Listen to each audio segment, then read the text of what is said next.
Welcome to our YouTube channel. आज हम पढ़ेंगे सीटेट के लिए बहुत ही उपयोगी टॉपिक वायुमंडल की संरचना, जो हर साल लगभग इसमें से एक क्वेश्चन आता है।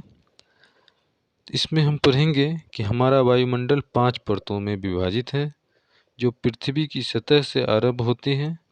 यह है क्षोभ मंडल, समताप मंडल, मध्यमंडल, बाह्य वायुमंडल एवं बहिर्मंडल। सबसे पहला परत जो है क्षोभ मंडल है। यह परत वायुमंडल की सबसे महत्वपूर्ण परत है। इसलिए महत्वपूर्ण है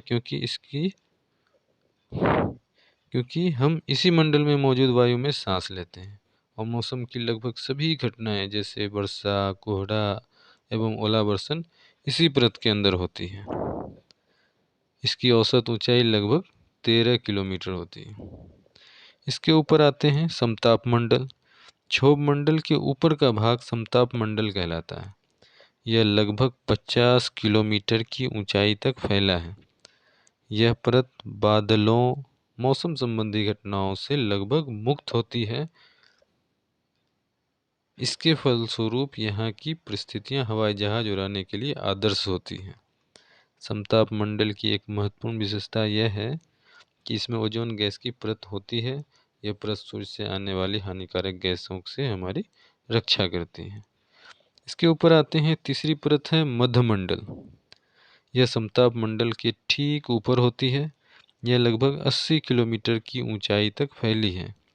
अंतरिक्ष में प्रवेश करने वाले उल्का पिंड इस परत में आने पर जल जाते हैं। वाह्य वायुमंडल में बढ़ती ऊंचाई के साथ तापमान अत्यधिक तीव्रता से बढ़ता है। वाह्य वायुमंडल को अयनमंडल भी कहते हैं। ये चौथी परत है। अयनमंडल इस परत का एक भाग है। यह 80 से 400 किलोमीटर तक फैला है। रेडियो संचार के लिए इस परत का उपयोग होता है। वास्तव में पृथ्वी से प्रसारित रेडियो तरंग इस परत द्वारा पुनः पृथ्वी पर परावर्तित कर दी जाती है। और सबसे ऊपरी परत जो है वो है बहिर्मंडल। वायुमंडल की सबसे ऊपरी परत को बहिर्मंडल के नाम से जाना जाता है। यह वायु की पतली परत होती है। हल्की गैसें जैसे हीलियम और हाइड्रोजन यहीं से अंतरिक्ष में तैरती रहती हैं। तो ये इम्पोर्टेंट है।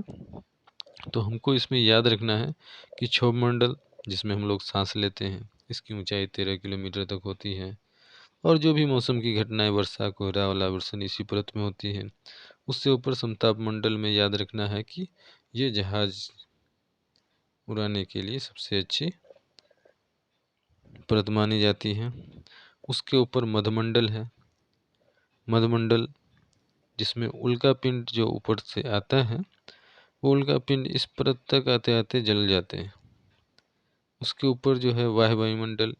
इसमें इम्पोर्टेंट ये याद रखना है कि इस मंडल में रेडियो का संचार होता है। रेडियो संचार का उपयोग इस मंडल में होता है, वाह्य वायुमंडल में।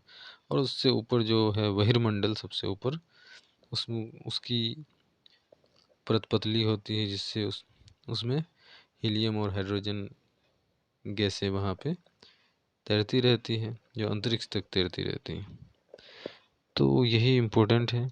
उम्मीद है आपको ये समझ में आएगा और याद भी हो जाएगा, और आने वाले टीईटी एग्ज़ाम में आपको इससे फ़ायदा भी